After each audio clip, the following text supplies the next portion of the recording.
எங்கள் சிட்டு, எங்கள் மல்லி, எங்கள் ஆட்டோ ராணி பாருங்க, ஆட்டோ ராணி அவ பாருங்க. அங்கே பாருங்க அந்த வெள்ளை சக்கரை, இங்கே பாருங்க அரிசி மூட்டை, அங்கே பாருங்க தொத்தப்பிள்ளை, அந்த தொத்தப்பிள்ளை அதை பட்டுவோட தொத்தப்பிள்ளை எல்லாம் இந்த ஈரோடுக்காரங்க கூட ஃப்ரெண்ட் ஆகிட்டாங்க ஃப்ரெண்ட்ஸ்.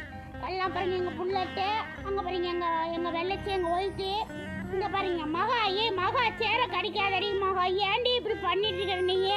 இங்கே பாருங்க இங்கே பாகுபலி, இங்கே பாருங்க எங்கள் பைரவகுட்டி. பைரவி எல்லாருக்கும் சேக்கன் கொடுத்தாங்க. அம்மாவுக்கு சேக்கன் கொடு, அம்மாவுக்கு சேக்கன் கொடுவையில, அம்மாவுக்கு சேக்கன் கொடு, சேக்கன் கொடு. பாத்தீங்களா ஃப்ரெண்ட், சேக்கன் பைரவி அம்மாவுக்கு சேக்கன் கொடு. அந்த சின்ன குட்டியா இருக்கல அவதான் இவ பைரவி அம்மாவுக்கு சேக்கன் கொடுத்தாங்க. மகா என்னடி மகா நீ அவ சேக்கன் கொடுக்க வந்து டிஸ்டர்ப் பண்றீங்க. ரோசிமா ரவுடித்தனம் பண்ணாத ரோசிமா, நீ ரவுடி பிள்ளையா இருக்கிறியே. பைரவி